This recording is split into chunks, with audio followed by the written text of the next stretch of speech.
Yep, and that's the awkward sound of the moose for the Nordic Takedown podcast, episode 11. I'm so humble, and I am joined here today with Mattias. Right? You don't have any other gaming name or Most people call me Matt. But Matt. So yeah, it's Matt over here, and we also got some international.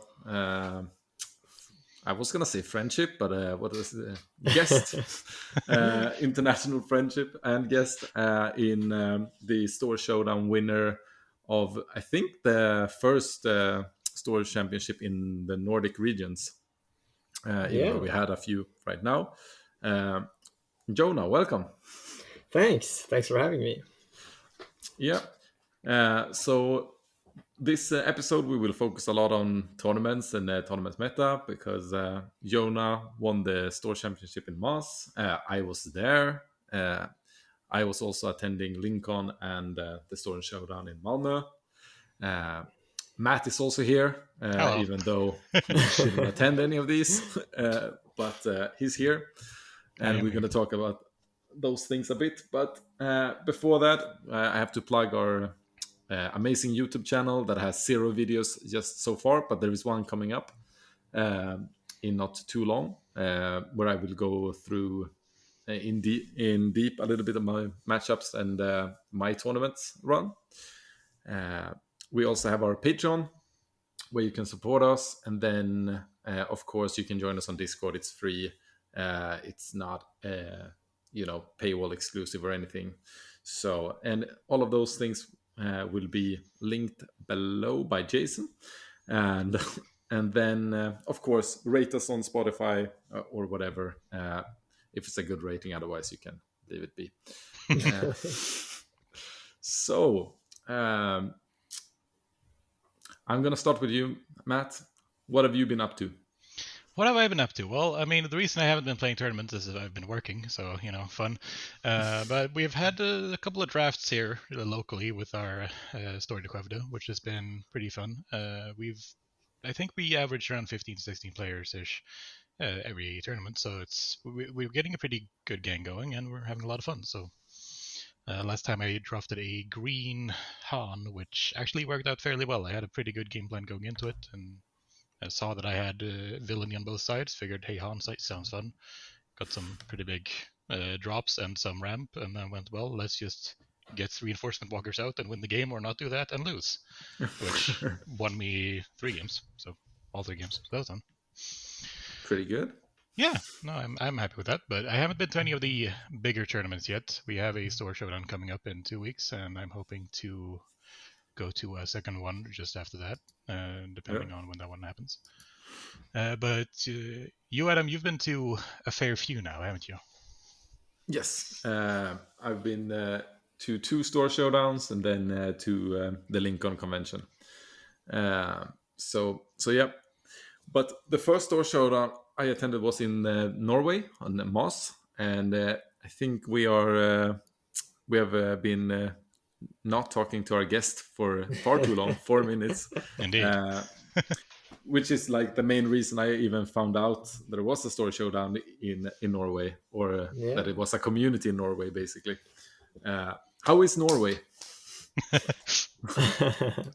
In shambles. Well, no. I might not be the best person to ask. No, I am. I'm studying in Trondheim, so I'm not able to attend all of the events in Oslo. But I've been in Oslo for a week now. I am from the Oslo area and been attending events also around pre-release. And I would say it's a really nice community. It's a nice group of people, and there's events every Sunday and every other Tuesday. And it was super fun going down to Moss, which is like an hour south of Oslo, with some people from the Oslo community.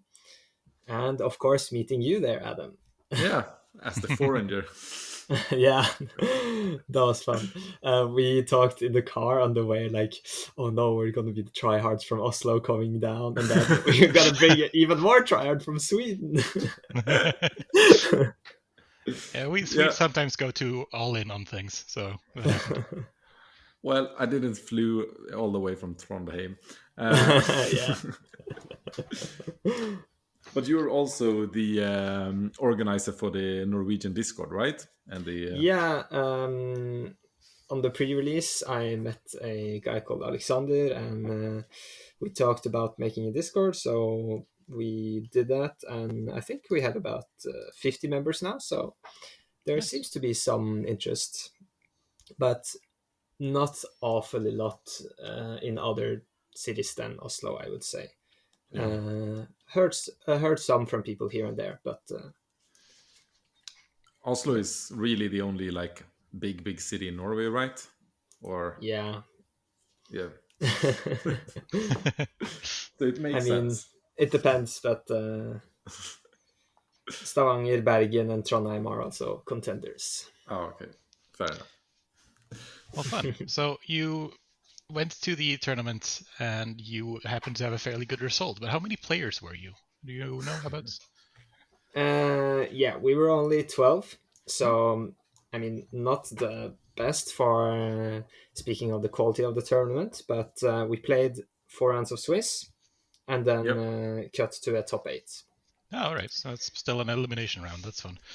Yeah, It was And very generous, actually, like a cut, and like they made it very friendly for beginners to play. yeah, that's yeah, good. yeah. Yeah. Kudos to the store owner. It was a super nice time.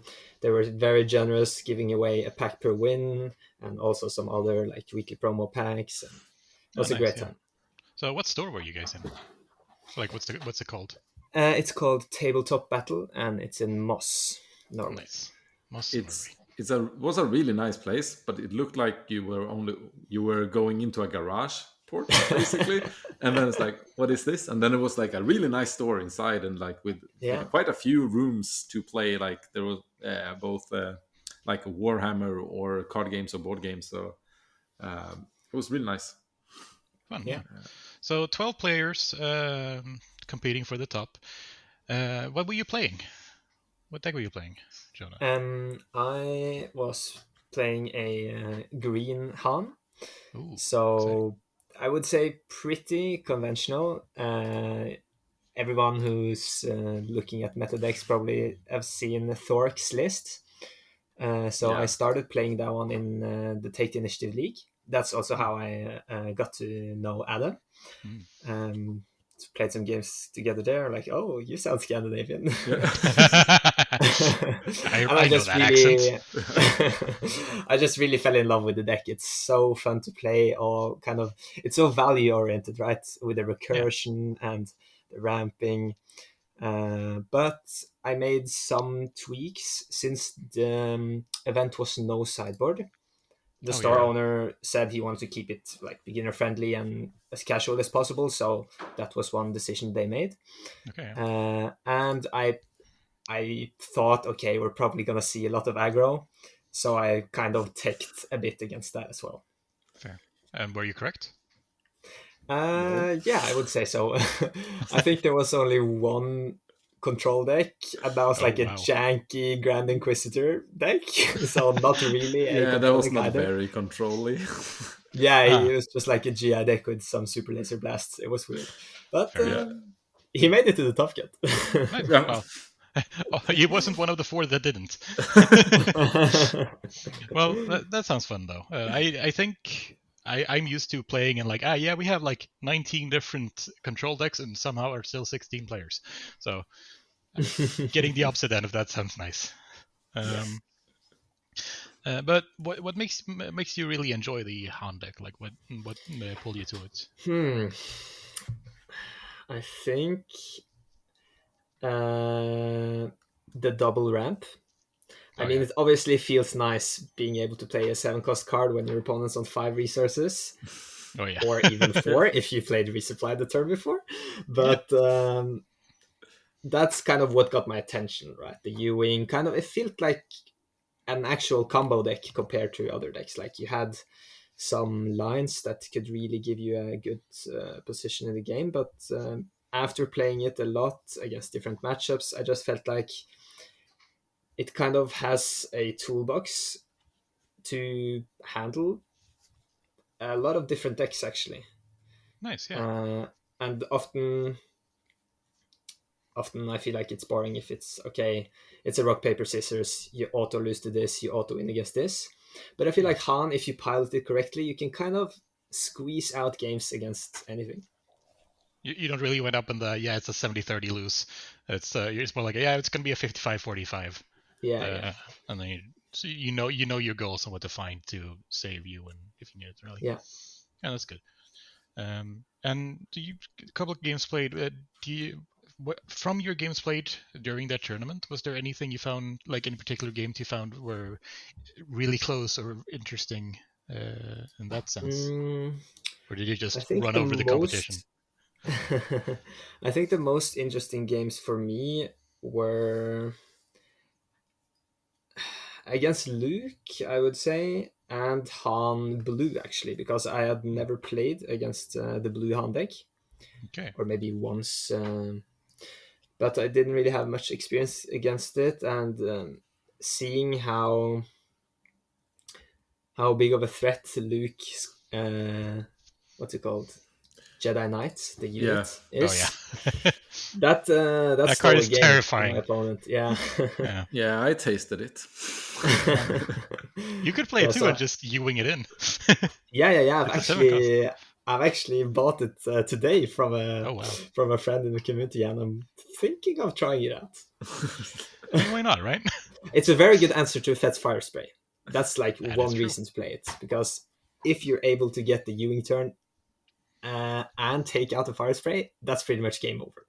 That is true. Yes. That is very true. But, so facing the blue side of the heroic spectrum, I suppose, has been the more interesting part of the tournament for you. Yeah, I mean, I played a lot of Bobas in Take the Initiative, so I was kind of more used to that, but I got kind of lucky in the final, I think. I played a Cunning Boba, and I don't think he drew many Cunnings and Fire Sprays, which are kind of the key cards, right? Fair enough, so that kind of didn't feel like we really tested that matchup to its extent, but I lost in Swiss against Luke, and it was really hard to deal with all those shields. Like Alliance Dispatcher and then just being able to stay one under curve, giving all of the shields. Kind of felt like a hard thing to deal with Hans. Luke Green is really good against Han Green. Yeah. It's my experience. And that was a bit sad that you lost that game, right? Because then we had to face. Oh no. Yeah. How did that go for you? Yeah. Not too well for me. It was fairly close, though, I would say. It was, yeah. There were some pivotal plays that if they turned out a bit different, you could have won, but I think... Did I spark that game? I don't remember. I remember I had a really good waylay on a Fet's Fire Spray with a +4 from Cunning. Yeah. You had that. And on the round, I had lethal, like from hand. I had lethal that round. Lost out on 9 damage. And you had a pretty good treacherous. Yes, because stealing a Boba Fett disintegrator. Yeah. Is that the unit? Yeah. And like, because it was best of 1, like I main deck the exact same deck as I do with or without sideboard. So I had no really I had few good answers to treacherous. So I just had to swallow that nastiness, basically. That can be just a huge swing that will turn the game in your favor. Oh yeah, absolutely. And you've played against some Bobas before in the TTI league. Yeah. So how do you feel that matchup works overall for you with Han? I mean, Adam and I had talked a lot about that matchup, and I feel like many people say Boba is Han's Carbonite, right? Oh, okay. And it's so difficult because Boba has so many tools to one-shot Han or to exhaust Han. But then they're kind of having tunnel vision and only focusing on the Han leader flip and what he wants to do with the double ramp. But then if you kind of look in a broader picture and you see Han with 3 Spark of Rebellion and all of the kind of just mid-range tools that Han has, I think it's not that bad of a matchup. And if you just play it differently and respect Boba and really focus on just not taking that much damage so you can get out your home ones or whatever, then it's very winnable. So you kind of have to change your game plans as opposed to what you would do against other decks playing similar, like in mid range or whatever. But you can still, you as long as you make those changes, you can still put up a good fight. Yes. And I think talking to Adam, he often went to the extent saying it's a bad matchup for Boba. Yes, that's how I feel. As a Boba player myself, I have played against that deck a couple of times, and whenever they pull out the Leia, I get sad. Is all I can say. Leia is such a good counter to just Boba's entire existence, seeing as what you really want to be doing with Boba is just get more value out of your cards faster than the opponent. And when you slow down the activations, then I mean that's not going to happen, right? So looking at my list, I would say Traitorous is probably the MVP against Boba, along with Spark of Rebellion. Yeah. And then Leia's are really good. Yeah. Syndicate Lackeys is also able to take out the Boba units. That's true, yeah. Fairly decent, but Cunning also. I feel like Cunning has helped me so much against Boba, because there's a lot of things with 4 power that you can bounce. And being able to exhaust 2 units, including Boba, so you don't get your resources back, can be very nice.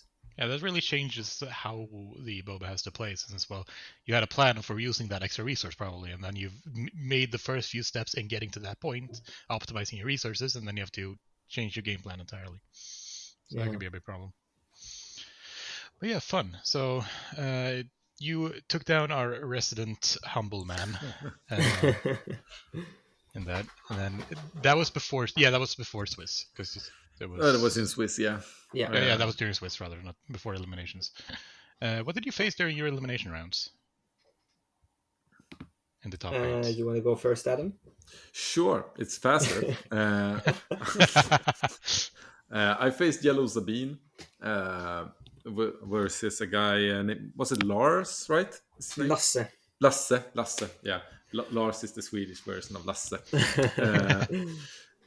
Which, like, after a while during the day, I recognized him enough, and we have actually played against each other in Star Wars Destiny. And it actually turned out that I knocked him out of the Euros 20... was it 18 or 17 something in the playoffs in the top 32. So that was kind of fun to remember that. He got his revenge. Yeah, he got his revenge real bad. Like first game he won. I put him to 29 when he put me to 30. Ooh. And the second game I had such a massive control. I still can't believe I lost. Like, I Concertum Star Vipered to heal, and like at turn 4 I had taken like 4 damage or something like that. Then he wing leadered Sabine, and I was like, okay, I'm just gonna base race him, which you never should do against Yellow Sabine. Yeah, don't do that. But I had such a massive board, so I was like, I had already done like maybe 10, and I was at 4 myself. And then he played a K2, and I was like, okay, I had no unit at the time that, like, except my Boba, that would die to K2. Or like K2 would die on, and if he knocked into Boba, I only took 3 damage. I was like, okay, so I just go base and let that K2 be. It's only 4 damage. Then he heroic sacrificed the K2, so it just became 9 damage instead. and Sabine was still buffed with those 2 experience tokens. Ooh. And on 6 resources, he played 2 for a cause, I believe, in for 8 damage. And then I lost. Yeah, that'll happen. Well, A heroically that's sacrificed K2SO is the worst. It doesn't happen very often, but when it happens, you're just like, well, I guess I lost. Yeah. So like, it still was close, but like he did so much damage on 2 rounds I've never seen. I should just have killed Sabine, apparently. But you know. I already knew, I guess. I think that's kind of hard to tell though, because when you're facing aggro, it's always that decision: do I just play full control or do I race? Yeah, exactly. Yeah. Even with Han, I feel like I'm not sure all of the time. Yeah, sometimes there is moments to race, because like you give them less opportunity to play new cards, because they need to like if you go ahead in the damage race, they have to start killing your units, and then you basically win. But yeah, that was sad. Yeah. And that was my playoff. I went 2-2 in Swiss in best of ones, and then I went 0-2 in the top cut. So I went to Norway and won 2 games. Good job. Well, it was nice regardless. Yeah, it was fun. It's not about the result, it's about the journey and the friends who made along the way. Yes, exactly. I sold the top 8 card for the gas money, so I didn't lose out. Hey, Nice. that's good. Yeah. I went 3-1 in Swiss, and then in the top cut, I went 2-1 against the Blue Han. Oh yeah. So won the first game, lost the second game with Luke just taking over the game, and then in the third game, I was quite funny actually, because my opponent, I think he resourced to get out Ezra or a Falcon, and then I played a Spark, basically removed his next turn play, and then I top decked another Spark and just completely destroyed his hand, and stole the game with a home one in the end. So, but I was kind of stressed out there because I felt like, oh no, I'm getting knocked out as well. But then winning against Han, I met Lasse playing the Yellow Sabine. 1-2-0 against him, just drew pure gas, and as I said, I kind of teched against aggro with a Chewbacca in the main, Syndicate Lackeys, Liberator Gunship, a Cunning, and a Reinforcement Walker actually came in super clutch in that matchup. Huh. That's not really what I'm thinking when I'm thinking tech against aggro. No. Yeah. The Walker. I mean, Walker is obviously not there for the aggro matchup, but if you compare it to home one, it's much better, I would say, in that matchup, because you get the instant heal 3 and you get 6 power to kind of pressure the race we talked about earlier. Yeah, that's fair. And then finally, I met Jesper in the final. He played double yellow Boba, and he actually was undefeated at that point. He went 4-0 in Swiss, and he won the top get games 2-0.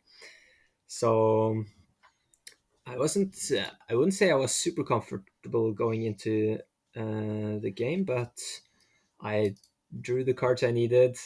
As I said, he didn't get many fire sprays and cunnings, so I won that one 2-0 as well. Nice. So how do you approach that when you see an opponent that's just like, he has not been defeated all day, he has not lost a single game? I myself, let's not talk about that. How do you approach that mentally? Just like, does that change the way you play the game, or? I think I'm just more focused and kind of the how do I explain it? The way the atmosphere in the room, it was so silent when we played, because there were still people around and were just watching like, oh no, the big boys are bringing out the big decks, and yeah, it was intense. We were sitting there with our notebooks and really try harding. Nice. But it was fun. I was not that try hard. I did not come with a notebook. It still felt kind of friendly, even though we were like super try hard. Tryharding is fine as long as you're kind about it. Yeah. So like last question. What did you do with your Mace Windu champion card? Keep it or sell it? I mean, if anybody wants to pay the card market price value for it, then I would, of course, sell it. But in my opinion, I think they're very much overpriced. Yeah. So I don't know if anyone would even buy them. And Yeah. but one thing though, I didn't get the top 8 promo because there was one missing in the kit, but there was one extra finalist promo. So now I got 2 those. That's So if anybody wants to buy a Mace Windu finalist, hit me up. Well, I mean that's wrong in the right direction at least. It would be annoying if there was no finalist promos and just top 8s. Yeah. One Everyone's extra in top 8. Yeah. One thing that was a bit annoying though is after the game we got some more promo packs, and Jesper, my opponent who lost the final, casually opened the Vader. Yeah. While I got the best card in the set, don't get cocky. Nice. Yeah. Just what I needed after winning the store showdown. Yeah. We feel so sorry for you. Yeah. I am buying a Don't Get Cocky from Adam, so I mean, Yes. there is a desire for it. It's only because I'm missing one. So hype it more. I need to push the prices, you know? Yeah, exactly. Yeah. I think he needed that Vader to, get back on track. Yeah. All right, well, it sounds like you had a good day then. Yeah. Fun. Maybe Yeah, let's get to Adam's adventure in Sweden. Yeah. Ooh. So you left our neighbors to the west. Yep. I did. Because I went out so early, I came home quite early to Karlstad in Sweden. So I was home, I think, just after 5 or 6. I can't remember. But that's not too late. So I went to Linköping for Lincoln the morning after. I think I had to go up around 6 in the morning to take a train to go to my brother, so he could drive me. We went both to the tournament. He didn't drive me to the tournament, but we both went there. And like the premier tournament didn't start until 16, like 4 o'clock. What? So it was quite late because that's this convention. There is so many things going on. So there was a magic tournament before, I think, so that they had the room until 4. So we were some guys, 8 guys playing a draft first, which it was my first draft. So it was fun. Really? Yeah, I've never drafted in Unlimited before. It was okay. It's funnier to play Constructed Premier. But I won 3-0, so I can't complain really. Nice. But it made everyone, I think, was a little bit more tired starting a tournament around 4. Yeah. Yeah, definitely. Especially a couple of rounds in. But because I actually then 5-0'd the Swiss. I had intentions of switching from Boba because of May the 4th and the embarrassing appearance in Norway. I was like, I need something new. So I was actually gonna I wanted to change to Sabine Yellow, but I had to borrow my Falcons to a friend because I had actually I had his cards at my place, and then I went away, so he couldn't reach his cards. So I had to make his deck, make a new deck for him with my cards, because he was gonna play Green Han, and you need Falcons for that. So I couldn't swap to that. Then I was thinking, maybe I'll just go Krennic. I'll try it out a bit, but I was like, I feel too rusty to play this, and I don't want to sit and build this together on the road. So I was like, okay, fuck it, I go Boba again and embarrass myself even more. And it was the meta was very different because there was basically no aggro. Wow. Yeah. There was a few. It was this was a 24, 25 player event, and there was I think it was 7 Bobas or something. Oh wow, that's several. Yeah, there was a lot, and there was a couple of Krennics, which is not a good matchup for Boba. It is not. There was like a Palpatine, maybe one more, something like that, and then some random stuff. There was like 2 or 3 Sabines, I think. But do you know if there were any hard control decks? yes, because my first matchup I went up against Iden Blue, the double blue Iden. So that was pretty hard control. Yeah. Which is not a fun matchup for my Boba, because like all of my tech against that deck is in the sideboard. So I was like, okay, this is a 0-0 start, 0-1 start. But I played like a madman and like played like kind of disrespectful, just because I knew I had to like gamble on him not having some cards. Yeah. And I managed to like just edge it out. He was definitely starting to get control of the board, and like, but I had like, I think I ended it with like a surprise strike on a unit or something. Yeah. And then in game 2, I think because people were tired because it was late, he forgot to resource early. Oh. Yikes. So he got quite far behind. Yeah, that'll happen. Naturally, and like, and then he played an entrenched, and I had confiscate. So it's like he was behind. I had the counter cards, so that game became very easy. Not sure it would have been if he hadn't forgot that. Then I played like Luke Red was interesting. Was a deck that I haven't played against.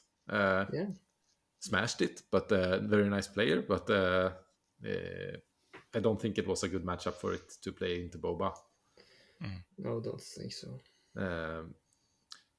Then in game 3, I got the counter matchup against Krennic. That was not fun, I thought, but like I know the player. It's a friend of mine, so it was like there was some mental warfare going on, obviously, and like he started playing Regional Governor, and I had kept my hand with no 2-drop and only resupply as a 3-drop.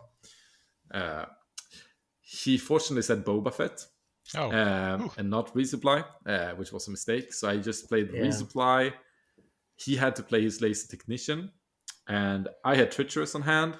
So I started next turn with taking his Super Laser Technician and knock it into his Regional Governor. And basically, when he went to 5 resources, I played Vader. Damn. And in game 2, the sideboard was... Sorry? It's a massacre. Yeah, there was we refer it to the golden shower because he had golden plastics like around his cards. So so I was like taking his golden card and just having it on my resource bank. And in game 2, like he was definitely gonna turn it. We went to the late game to resource 9. He had slammed a Walker. Yeah, that's basically over. But I slammed a Relentless, and he apparently had 2 Barrage on hand. No. You can't do that, sir. Yeah. So, and I managed to get the initiative again for the next round and just play a Barrage myself for 10 and wipe the whole board. Damn. That's pretty convenient, yeah. Yeah, it was pretty convenient.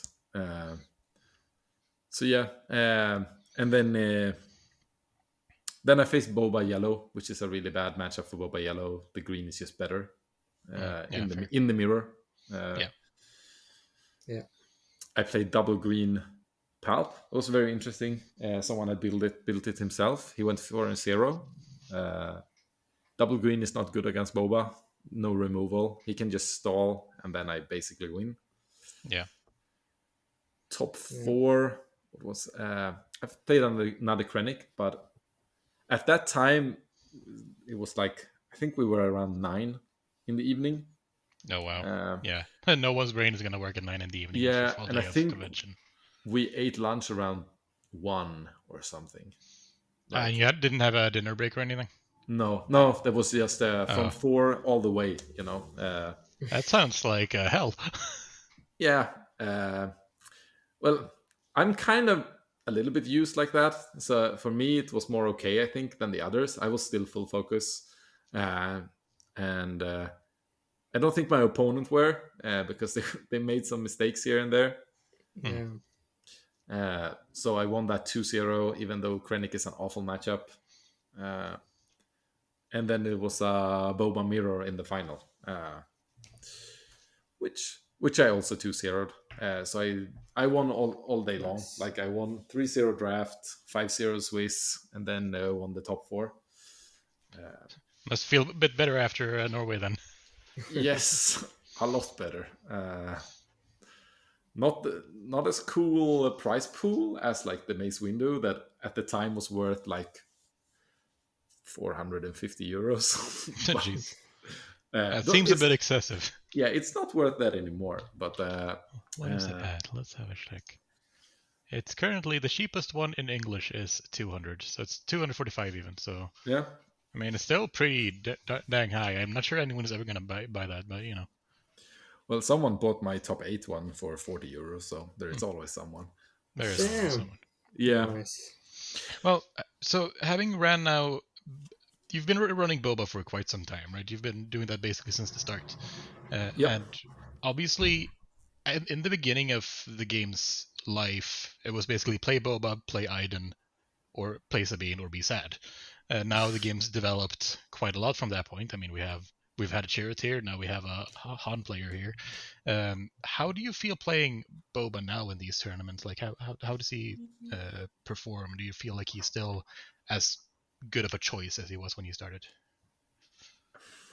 He is still very good, I would say. I think it would be like a little bit lying to say he wasn't good anymore. But I think in the beginning, people did not like they didn't understand how to play against Boba, or they tried to just face him on his terms, basically. And the Boba deck is basically just filled with like, firepower that is like just stat wise amazing. Yeah, but it's not card. Yeah, but it's not like built of crazy combos like short Bosk and events. That is not doesn't really take a genius to figure that out. But I feel like many of the lines in Boba are kind of telegraphed. Yeah. And people know about them now. So how do you feel about that? Like the Boba flip turn. Do you often play the same cards, or do you sometimes spice it up just to be unpredictable? I do sometimes spice it up a little bit. Like I try to, like, one of the plays I usually like is to, because people are gonna try to tap my Boba so much that and I kind of want to try to maximize stuff. Like I like to play Bosk on turn 5 instead of Steadfast Battalion, to make the opponent think I don't have Steadfast Battalion, to then like run their face over with it on the resource 6. That is like one play that I like to do, because Bosk is not bad. Like he usually kills something first, and then you can get the Boba unit out. So that is like one move. I think good players knows how to play around Boba. So like Boba is an excellent deck of like killing noobs or average players. And it's also like, of course, very good into aggro if you build it to it. Like then it's like amazing. But against like Han, Krennic, and the control decks, there is a lot of the like, you have to be proactive so they can like do the answers, right? Yeah. You need to predict their answers. Yeah, I feel like what you mentioned with Boba being like the most popular and very strong, of course, it's kind of a blessing and a curse, because you're playing the top tier deck, but you're also playing the deck that everyone is testing how to beat and kind of teching against, probably. No one's gonna know what to do when you pull out your Inquisitor blue, but people are gonna know exactly what's gonna happen if you pull out a Boba green. Yeah, that like everyone has played test against it. They know what its stuff is, and I think like the best players are also very good at playing around, especially like Super Laser or Technician. So that card has become more like less and less good. Like, for example, just to play against Green Han, for example, like a good player, if they see a super lazy technician come on board, they will even like sack things to play a bright hope to like clear the ground area, because as long as boba don't flip one round earlier, the ramp doesn't really matter. Yeah. So like that's why I cut one in my list. I only run 2 super lazy technicians, because I don't find it useful enough, because it's not that good into aggro either. So if control can play around it, mid range can like also play around it a bit, and aggro it's bad against. Like it's a bit limited. Yeah, absolutely. And you really don't want to be spending your energy conversion level on that just to get it off that. I think that is like viable. when people talked about that at the beginning, of course it was because they wanted to double ramp Vader and stuff. That is still good, but like using the lab on super lazy technician is like that is criminal. There are very few situations where that is the right choice. I have absolutely made that mistake myself. Until I realized that why would I do that when I can save my ECL for something actually useful? Yeah, like you do it and then you're like, nice, I have the battalion play, and I was like, no, I don't, because I have already wasted this. Now I have to play it normal and get a takedown or whatever is going to happen to it. I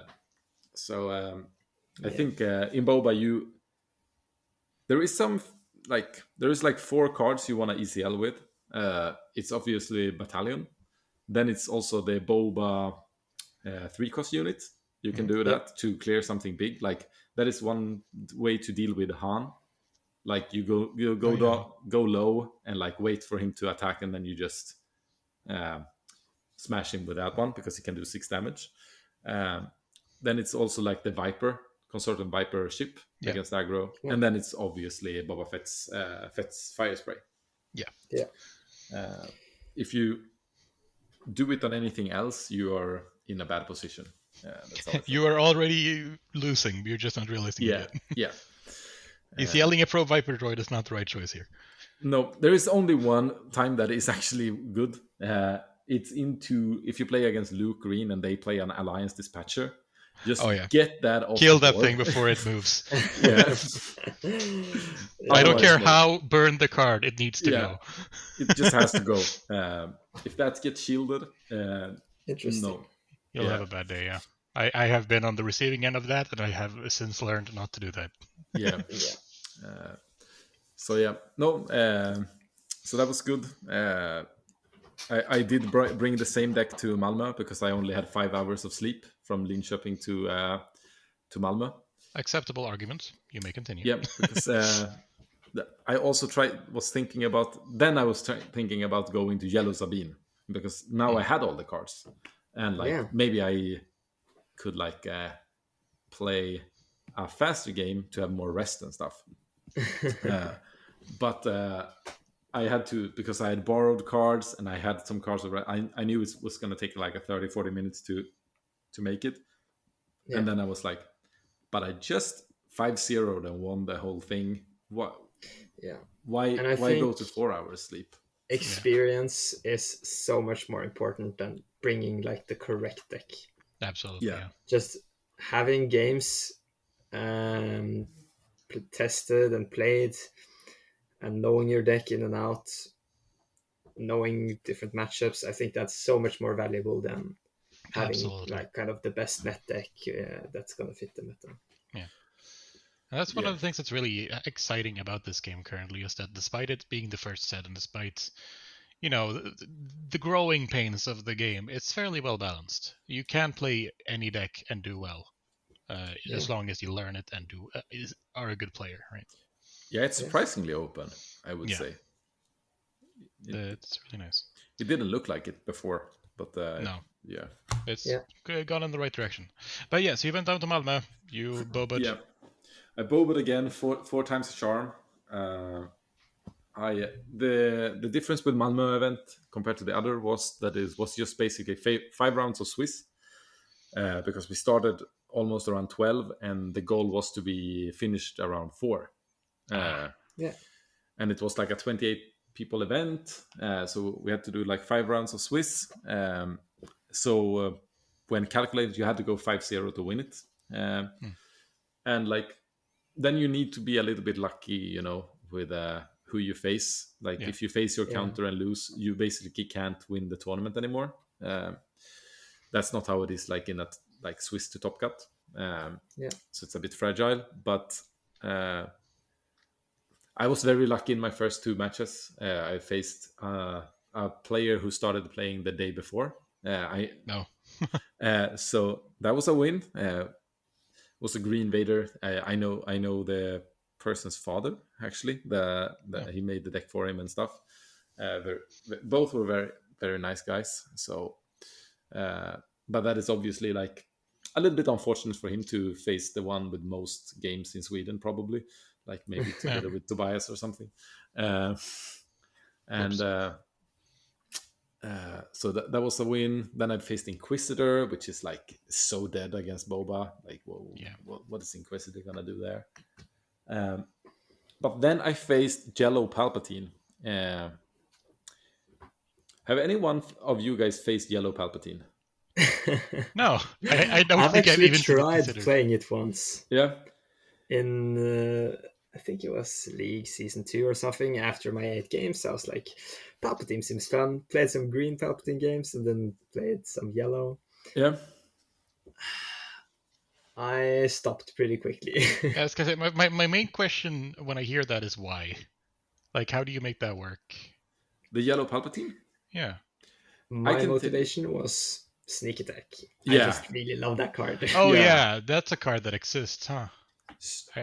Exactly. I was going to come to the Sneak Attack because I got so shit stomped in this matchup about this guy. Like, I was like, okay, it's Palpatine. I'm going to smash him before he even flips his Palpatine, right? That was the goal. Obviously, he double ramped in both games. That helps him. It does do that. And I could probably have prevented like one of them. I'm not sure. But like, so the first game was so over. I can't even remember it. But the second game, I had some pressure, you know. I had put in my like tech against late game. Like I had more late game myself. And I had like gone quite hard on space. So I had my fire spray out. I had the 3/2, the 7th Fleet Defender, and I had pushed him like maybe I think I had him to like a 20 HP, and I had that, and I played it, and I had Vader, and we went into like the turn 8. Then he sneaks attack out a Devastator. Oh, smashes my Boba to pieces. Then he kills my what's its name? Fet's Fire Spray. Because why not? You know, it has 10 damage. And it has Sentinel, so I could not go through it. Does some extra damage to base. Then Palpatine chooses to kill his Devastator to ping my Vader, to then flip Palpatine and steal my Vader. All that happened in the same round. And I was like, my God. Yeah. So I lost Boba, Fet's Fire Spray, and my Vader. I didn't even lose the Vader. He stole it. Like, it was like so dead. And I was like, this is not a winnable matchup if he double ramps. So that was my loss. He ended up second. He lost to the yellow Boba that won. The fun fact was the yellow Boba was the one he had created the yellow Palpatine deck and played it in Denmark like a week or 2 before and won the May the 4th event. Went 5-0 in Denmark with that, gave it to his friend who then went 4-1, and then he won himself with the Boba Yellow 5-0. That's fun, yeah. So he had both decks in top. Yeah, Sneak Attack is one of those cards I don't really consider, and then every once in a while someone pulls out some fun combo with that, and just like, with the Raider as well, the Red Raider that just like come in, hit, and then done 8 damage in the turn. I was like, okay. Do you know if he played Change of Heart as well? I think he did. He didn't need it against me, but I think he played that as well, yeah. Because one thing I've always felt that's rough with Palpatine against Boba is you don't really have good targets to steal, because Fire Spray, it's going to hit you for 5 regardless. Yeah. You can't ping it and then flip because it's going to attack in the meantime, right? Yeah. But with a change of heart, you can maybe just grab the fire spray and then sacrifice it Yes. with Palpatine, right? So That's yeah, actually like a really fun deck idea. yeah, so the green pulp, double green pulp, is so easy for Boba because that has Yeah. no way to deal with like the units. But the yellow one has like a lot of tricks, which was Interesting. very surprising. Yeah, I need to look into that. That sounds like a fun deck No, it wasn't. to play. People To should play not against. start playing this, okay? Do you have lots of Bobas in your area? Play that deck, apparently. I am coming to Skövde. Oh, no. Please don't bring Palpatine. No, what was I going to say? But luckily, to the shitty system that FFG have with the matchmaking, or like the strength of schedule thing, I ended up third anyway. So even though I got down paired in the last round, not sure. That makes sense. Makes no sense at all. And the guy that was 4-0 to get there and lost the like quote final matchup, he went down and became fourth. I don't know how this works. We had the same problem in Skövde. Like I just want to see the inside system. Like, I know what they've said it does. I haven't really seen it do that. Like, yeah, I know it looks at my opponent's successes and their opponent's successes, but I still want to actually see that in action. Like, I want to see the numbers. Makes no sense. So I did miss out on the final stuff, but I got the top four. I don't think I like with me getting down paired. That's not really how it should have been. I should probably been fifth, but hey, you take the promos you can get, right? Yes, that's what I do. So yeah, nice. So now I think I might be now I'm gonna try to play some different decks here for like 2 weeks and see if maybe I come up with something new to Skövde. Nice, yeah, that would be fun. And maybe I'll be the well, we have one other person playing Boba a lot here, so maybe we'll be two Bobas. Yeah. Yeah, is it Piotr you're thinking? Yeah, of? Piotr. Yeah, exactly. He was the guy I beat it in the final in Lincoln. Yeah. Ah, I see. That was. Didn't know he was there. Cool. Yep. 2-0. Yeah, Piotr is a nice guy. So, from your games, Adam, what would you say about the meta in Sweden? The meta in Sweden? I thought I had a very good idea until I came to Lincoln, because like it is a lot of aggro in Sweden, like a lot of Sabine. Skövde has a lot of Leias instead, but it's still aggro. But now I must say that it's a quite open meta. Like people are just playing what they like. Like a lot of good players to very good players, they get their favorite deck and then they just grind it. And like I've played like, because we have a Swedish league as well, like TTS league, and like I've been to like some tournaments, and most people are playing the same deck again and again, you know, so they evolve it and refine it, but so not very controlling in Sweden though. I would say that like the one playing hard control have not succeeded, like in not Denmark, sorry, in Malmö, basically Denmark. There was some people bringing the card control, but they just like went to time and then never like recovered. Like so maybe we're not good enough yet at the control stuff in Sweden. It is hard to pull off, but I would say that is like the one missing puzzle in Sweden. We do have a couple of them in Skövde, but it's not a massive group. But it's probably more of the unit control decks, right? The Green Vader, Iden Green. I feel like hard control is, you kind of need to be very interested into that kind of the mill angle, and it's a very specific thing to do. So how does it look in Norway? Is it similar or? Yeah, I would say it's very similar, actually. I haven't seen anyone pick up the hard control yet. Maybe that's the next direction to go then. Yeah. It's going to be interesting to see. I'm going to attend the showdown on the 2nd of June. So I hope there's going to be some there. Just, I like seeing kind of a variety in the meta. Absolutely, yeah. But I might have to run some Bodhi Rooks in the main. Nah. Bodywork is such a fun card. Yeah, he's pretty good.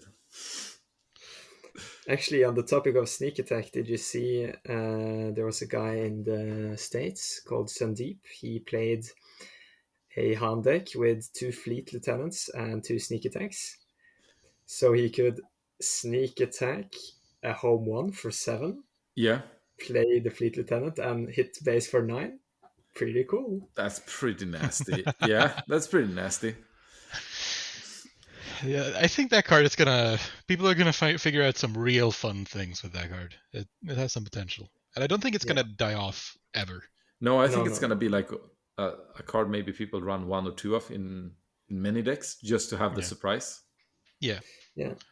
and I think that the more the game develops, the more different ways we're gonna find to use that card. Whereas a lot of combo cards will die off because the game. That's just how game development works, right? Cards get weaker or get stronger, so the old cards get weaker. But cards that let you do the things that sneak attack do can really just stay and be relevant forever. Combo pieces. Yeah. And so I could just like in 12 sets from now be like, oh yeah, sneak attack exists. Hang on, I'm gonna try this. And you're like, what? No. I at least know I don't want to be victim again of a sneak attack devastator. That was not fun. I don't feel like that should like. How do you sneak in a devastator? It's a star destroyer. It doesn't sneak. It should say only ground units. Do you want to know the answer to Devastator? Yes. Change of heart. That's so satisfying. I've done that once with Han. Taking a Devastator and then hitting them back Like, for 10. true, if I had that on hand, like in my deck, and swapped it in when he does that sneak attack, and I can smash him for 10, I would have won. I need to put that back, I guess. Change of heart to the sideboard. Yeah. But otherwise, last thing on the meta, I think I would say in general, like I think counter matchups are really hard in this game. Like it's very hard to beat your counter even if you have a good sideboard.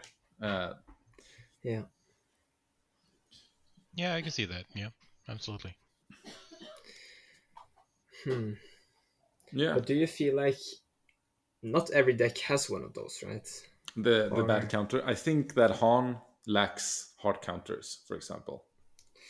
Yeah. One I've been struggling against is Don't say Boba Green. Palpatine.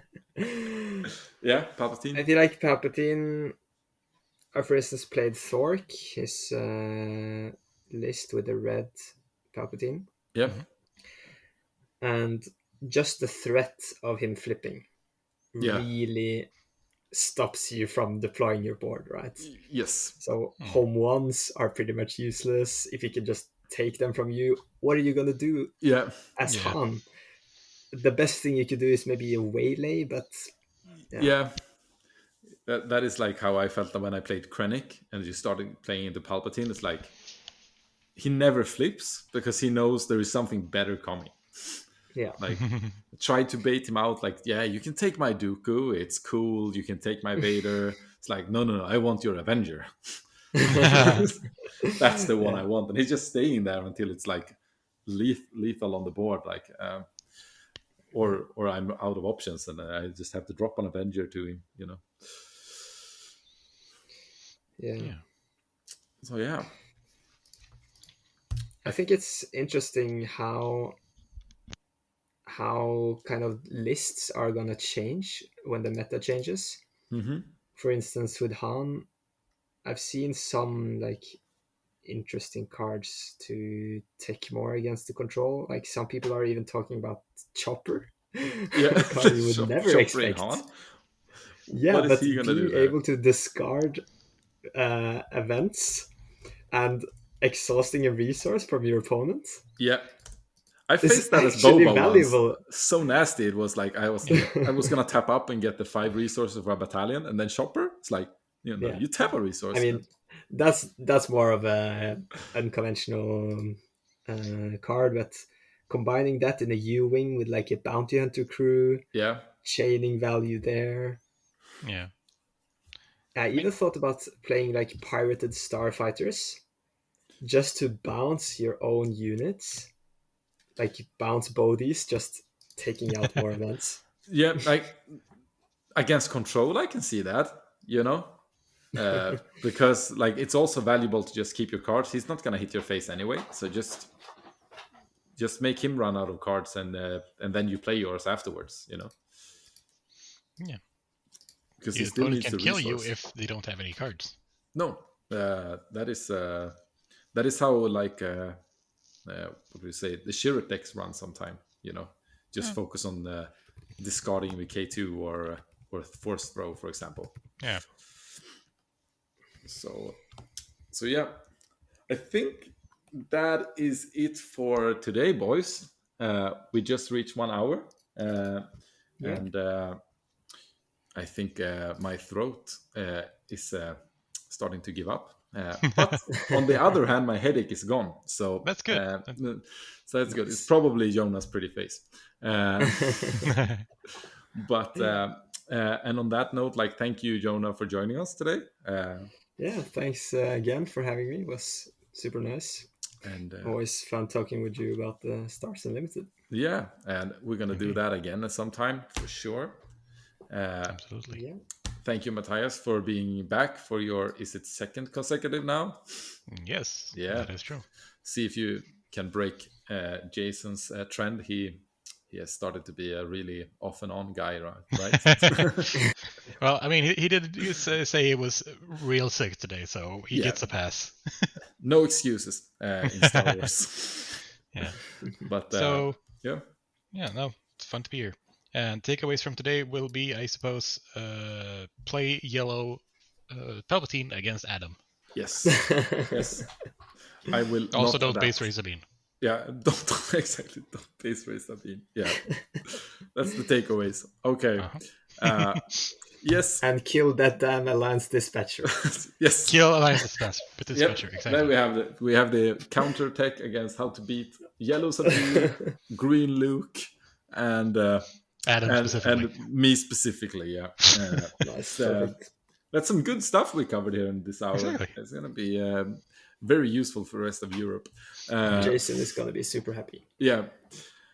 It's gonna be amazing happy. So I am gonna start this outro now, guys, and see you next time. And may the force be with you to all the listeners.